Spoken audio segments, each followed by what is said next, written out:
La epístola de la misa de hoy es tomada del libro de los Proverbios y dice lo siguiente: El Señor me poseyó en el principio de sus obras, desde el comienzo, antes que criase cosa alguna. Desde la eternidad fui predestinada, y desde antiguo, antes que la tierra fuese hecha. Aún no existían los abismos, y yo estaba ya concebida en el plan divino. Aún no habían brotado las fuentes de las aguas, aún no estaban asentados los montes sobre su pesada mole, aún no había collados cuando yo ya había nacido. Aún no había hecho él la tierra, ni los ríos, ni los polos de la redonda tierra. Cuando él preparaba los cielos, estaba yo presente. Cuando con ley cierta y término fijo ponía dique a los abismos, cuando afirmaba en lo alto la región etérea y domaba las fuentes de las aguas, cuando circunscribía el mar en su término y ponía ley a las aguas para no traspasar sus límites, cuando asentaba los cimientos de la tierra, con él estaba yo concertándolo todo, y me deleitaba cada día jugando en su presencia, en todo tiempo, jugando en el globo de la tierra, y mis delicias eran estar con los hijos de los hombres. Ahora pues, hijos, oídme, bienaventurados los que siguen mis caminos, oíd mis preceptos y sed sabios, y no queráis desecharlos. Dichoso el hombre que me oye y vela a mis puertas cada día, y está de acecho en los postigos de mi puerta. Quien me halle, hallará la vida y alcanzará del Señor la salvación. El Evangelio toma el evangelista San Lucas y dice lo siguiente: En aquel tiempo envió Dios al ángel Gabriel a Nazaret, ciudad de Galilea, a una virgen desposada con cierto varón de la casa de David llamado José, y el nombre de la virgen era María. Y habiendo entrado el ángel a donde ella estaba, le dijo: Dios te salve, llena de gracia, el Señor es contigo, bendita tú entre las mujeres. Esta hermosa fiesta de la Inmaculada Concepción nos hace llenar de esperanza, como pasó con las almas después de 4000 años de espera, las almas de los santos profetas y patriarcas que estaban en el limbo, cuando saben la noticia de este gran privilegio de la Inmaculada Concepción. Ellos saltaron de alegría, gozándose en el limbo de que la redención ya se acercaba. La fiesta de la Inmaculada Concepción, el dogma, uno de los dogmas marianos de la Inmaculada Concepción, fue definido en 1854, el 8 de diciembre de 1854, por el Papa Pío IX, que en ese tiempo no estaba en Roma, estaba en Nápoles, en el reino de Nápoles, porque había sido perseguido por José Garibaldi, el masón italiano, que buscaba hacer la República Italiana y quitar el reinado temporal a la Iglesia. Entonces a los estados pontificios, Pío IX había tenido que salir huyendo de Roma y refugiarse en el reino de Nápoles, pero bueno, ahí define el dogma de la Inmaculada Concepción el 8 de diciembre de 1854, donde él, en las palabras del dogma, definiendo una verdad de fe, es decir, que el que niega estas palabras de su santidad Pío IX es un hereje, queda fuera de la comunión de la Iglesia católica.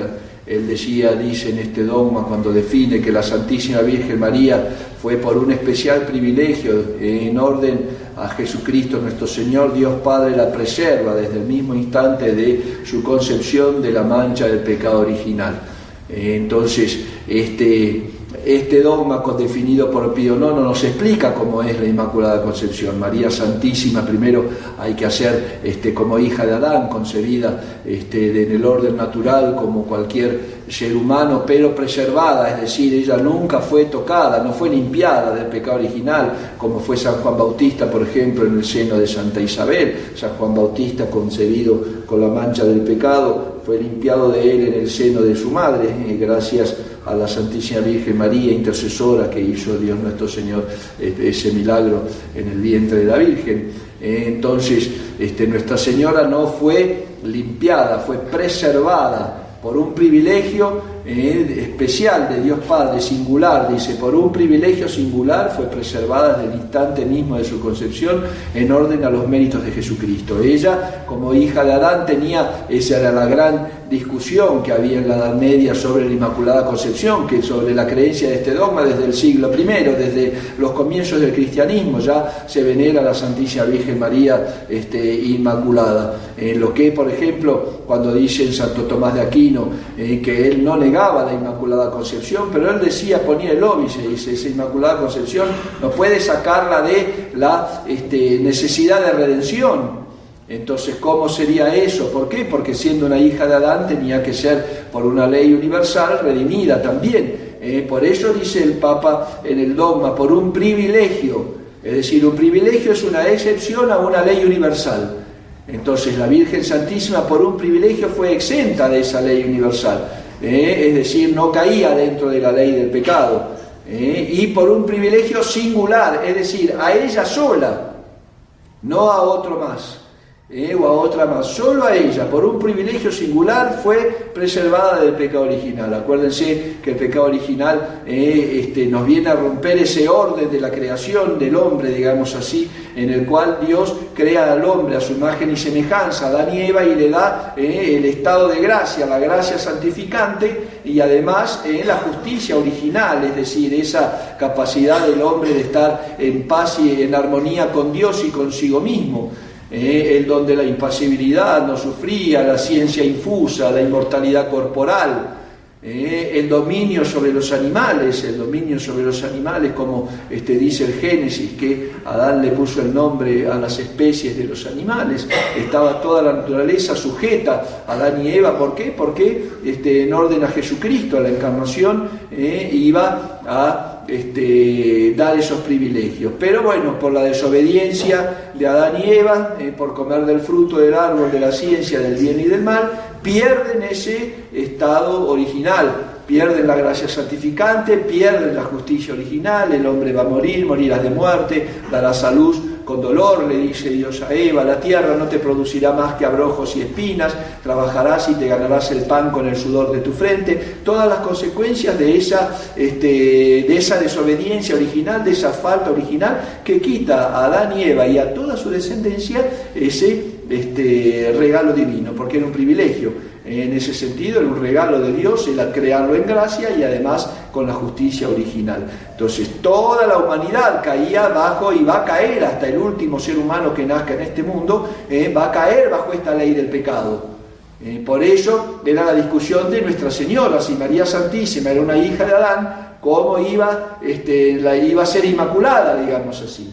Entonces el Papa Pío IX da la respuesta inspirado por el Espíritu Santo, por un privilegio singular, por los méritos de Cristo. Por los méritos de Cristo, es decir, que Él la preserva ya por los méritos redentores de Cristo, antecedentes. Es decir, dando un ejemplo, nuestro Señor, nosotros en pecado estamos en una cárcel y con el bautismo Dios nos libera, nos abre la puerta con la gracia de la redención. A partir del bautismo nos abre la puerta de la cárcel y nos libera. Bueno, María Santísima la preservó de caer en la cárcel, digamos así. La preservó de esa culpa. Entonces, por eso Nuestra Señora, que además era más que conveniente, que si el Hijo de Dios iba a venir a redimir a la naturaleza caída, al hombre caído, no iba a nacer de una criatura que había tenido en sí la mancha original. En todo lo que rodeaba la redención tenía que ser absolutamente puro. No podía estar tocado por ninguna sombra de ninguna mancha del pecado más leve que se puede cometer. Por eso la conveniencia, un argumento de conveniencia era realmente la pureza de María, y para la pureza de María lo más perfecto era la Inmaculada Concepción, era que no fuese tocada, ni siquiera limpiada, porque si hubiera sido limpiada del pecado, quería decir que ella habría sido concebida en pecado, de alguna forma habría sido tocada por esa falta, como San Juan Bautista, por ejemplo. Y sin embargo no, María Santísima fue preservada por un privilegio singular desde el instante mismo de su concepción de la mancha del pecado original. Ella es lo que se interpreta en la epístola del libro de los Proverbios. El libro de los Proverbios de hoy habla de la sabiduría encarnada de Jesucristo, pero se le aplica también a la Santísima Virgen María. ¿Por qué? Porque dice, antes de que todo existiera, yo ya estaba, dice, en la mente de Dios. Si el universo, la creación, sacar de la nada y crear el universo fue en orden a Jesucristo. La creación de Dios Padre es en orden, es cristocéntrica, en orden a Jesucristo. Y en orden a Jesucristo está íntimamente ligada a esta sola criatura preservada del pecado original. Por eso, por ejemplo, aunque no son materia de fe, pero sí son de piedad y aprobadas por la Iglesia, Sor María Jesús de Alve, de la mística Ciudad de Dios, ella dice que la creación fue hecha en orden a Jesucristo nuestro Señor y María Santísima. Por eso la Inmaculada Concepción. Y de ahí todos los demás privilegios. Hay un cuarto mandamiento, hijos, que dice honrar al padre y a la madre. Y es una obligación honrar a nuestros padres y a nuestras madres siendo orígenes, como sean ellos.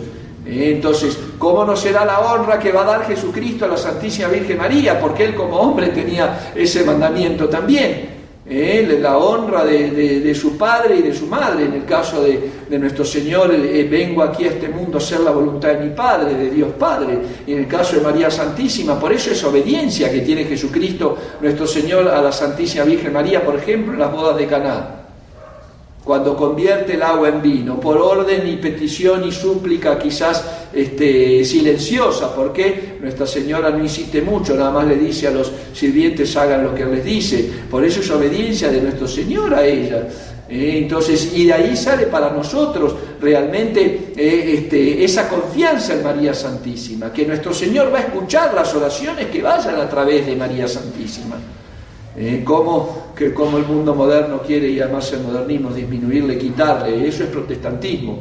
Los protestantes le quitaban a la Santísima Virgen María todos sus dones y prerrogativas y privilegios, porque decían, bueno, no, ¿cómo vamos a ir por María si es la madre de Jesucristo? Ella no es Dios.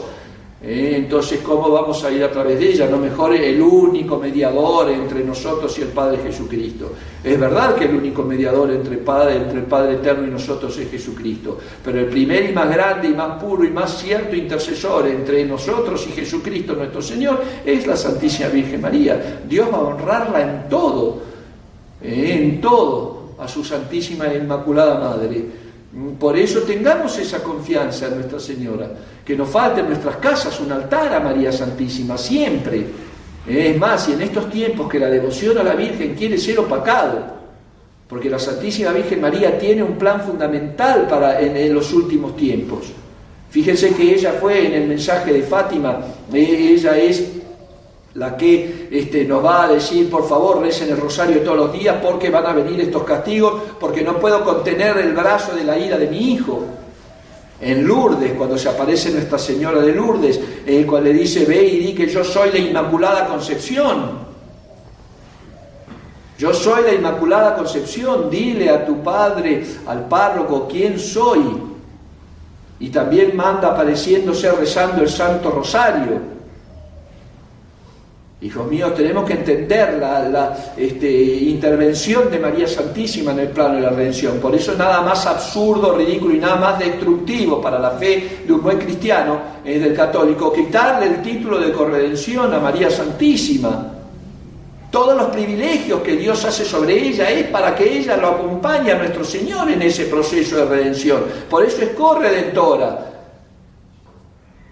Fíjense que después, como claro, el agua le llegó al cuello con esas barbaridades que dice el modernismo, que no se podía llamar a María Santísima Corredentora, sale el prefecto de la fe, el gran inquisidor del modernismo, diciendo que en reuniones de amigos y en privado se le podía decir Corredentora. En reuniones de amigos y en privado, fíjense qué cosa tan absurda. Si se puede decir en reuniones de amigos y en privado, ¿por qué no se puede decir en público? Porque si en público está mal, en privado también está mal.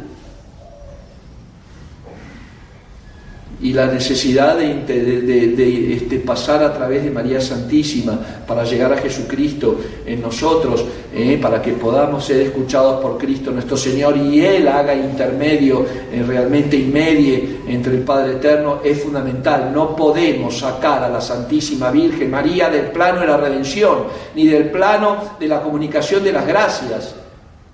Por estos privilegios Nuestra Señora realmente es mediadora universal de todas las gracias. Toda la gracia de Jesucristo que viene para nosotros viene a través de la Santísima Virgen María. Eso lo tenemos que entender. Puede no haber sido así, pero así Dios lo quiso y así Dios lo hizo. Y eso no se puede cambiar, gracias a Dios que tenemos a María Santísima, Corredentora e intercesora nuestra. Gracias a este gran privilegio, que estaba también el privilegio de la Inmaculada Concepción, ordenado a la maternidad divina de María. María, Madre de Dios. ¿Cómo Dios no va a crear una criatura realmente que sea perfectísima para traer a su Hijo al mundo? Para traer al Verbo encarnado. No era una persona humana nada más, era la persona del Verbo en dos naturalezas. ¿Cómo iba a venir Jesucristo a redimir del pecado siendo pecador? Justamente el misterio de la unión hipostática era eso. Dios se encarna, toma la sacratísima humanidad de Cristo. Entonces un hombre limpio, también Dios, puede redimir ante el Padre Eterno. Pidámosle a la Santísima Virgen María que nos haga entender realmente cómo es necesaria la intervención de ella en todos los aspectos de nuestra vida, porque Dios así la puso necesaria. Como el poder de intercesión de Nuestra Señora no podemos obviarlo, no se puede obviar. Entonces no hay que temer ir a Jesucristo a través de María Santísima. Y eso dice Luis María Griñón de Montfort, que es uno de los falsos piadosos de la Virgen, digamos, o falsos devotos de la Virgen Santísima, los que tienen miedo de recurrir a María Santísima, porque pensando, no, pero es Jesucristo el Hijo de Dios, sí, pero María Santísima es su madre. ¿Entienden? Es su madre, se dan cuenta el poder de esa palabra. Entonces, hijos míos, pidamos a Nuestra Señora que nos enseñe ahora ella misma, que mostrándonos su corazón, nos enseñe a tener esa confianza ciega en ella. Y recurrir en los aspectos más terribles y difíciles de nuestra vida es recurrir a Dios nuestro Señor y al Padre Eterno a través de ella. Porque si tú me buscas y sigues mis caminos, dice el libro de los Proverbios en la misa de hoy, hallarás la salvación. Si sigues mis caminos, hallarás la salvación. Que con la gracia de la intercesión de la Santísima Virgen María, siendo verdaderos devotos de Nuestra Santísima e Inmaculada Madre, llevando la cruz de cada día, amándola también en esta tierra con un corazón puro, después de haber atravesado el mar tormentoso de esta vida, podamos ser recibidos en ese banquete eterno que Jesucristo tiene preparado para aquellos que le aman. Ave María Purísima. En el nombre del Padre, y del Hijo, y del Espíritu Santo.